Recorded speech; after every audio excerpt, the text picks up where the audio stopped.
ನಾಡಿನೆಲ್ಲೆಡೆ ಗೌರಿ ಗಣೇಶ ಹಬ್ಬವನ್ನ ಭಕ್ತಿಯಿಂದ ಸಡಗರ ಸಂಭ್ರಮದಿಂದ ಆಚರಿಸಲಾಗ್ತಾ ಇದೆ. ಎಲ್ಲರ ಮನೆಗಳಲ್ಲಿ ವಿನಾಯಕನ ವಿಗ್ರಹ ಪ್ರತಿಷ್ಠಾಪನೆ ಮಾಡಲಾಗ್ತಾ ಇದೆ. ಗಣಪತಿಯ ಆರಾಧನೆ ಶ್ರದ್ಧೆ ಭಕ್ತಿಯಿಂದ ನಡೀತಾ ಇದೆ. ಗಣೇಶನ ಮೂರ್ತಿ ನೋಡಿ ಫುಲ್ ಖುಷಿಯಲ್ಲಿರುವ ಮಕ್ಕಳು ಹೊಸ ಉಡುಪುಗಳಲ್ಲಿ ಕಂಗೊಳಿಸ್ತಾ ಇದ್ದಾರೆ. ಉದ್ಯಾನ ನಗರಿಯಲ್ಲೂ ಕೂಡ ಯಾವುದಕ್ಕೂ ಏನೂ ಕಡಿಮೆ ಇಲ್ಲದಂತೆ ಬೀದಿ ಬೀದಿಗಳಲ್ಲೂ ವಿಘ್ನ ನಿವಾರಕ, ವಿಘ್ನ ವಿನಾಶಕ, ಮೋಷಿಕ ವಾಹನ, ಮೋದಕ ಪ್ರಿಯ, ವಿನಾಯಕ, ಗಣೇಶನ ಮೂರ್ತಿಗಳನ್ನ ಪ್ರತಿಷ್ಠಾಪಿಸಲಾಗ್ತಾ ಇದೆ.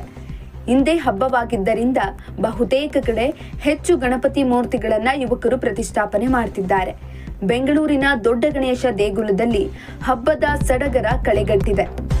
ದೊಡ್ಡ ಗಣೇಶ ದೇವಾಲಯದಲ್ಲಿ ಮುಂಜಾನೆಯಿಂದಲೇ ವಿವಿಧ ಪೂಜೆ ಪುನಸ್ಕಾರ ಹೋಮ ನಡೆಯುತ್ತಿದ್ದು, ಗಣೇಶನ ದರ್ಶನಕ್ಕೆ ಭಕ್ತರು ಬೆಳಗ್ಗೆಯಿಂದಲೇ ಕ್ಯೂನಲ್ಲಿ ನಿಂತು ದರ್ಶನವನ್ನ ಪಡಿತಾ ಇದ್ದಾರೆ. ಭಕ್ತರಿಗೆ ಪ್ರಸಾದ ನೀಡಲಾಗ್ತಾ ಇದೆ.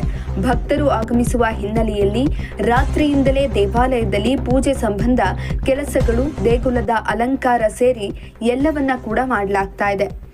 ಇನ್ನು ಮಾರುಕಟ್ಟೆಗಳಲ್ಲಿ ಗಣೇಶನ ಮೂರ್ತಿ, ಹೂವು, ಹಣ್ಣುಗಳು ಮತ್ತು ಪೂಜಾ ಸಾಮಗ್ರಿಗಳನ್ನು ಖರೀದಿಸಲು ಜನಸಂದಣಿ ಹೆಚ್ಚಿದೆ.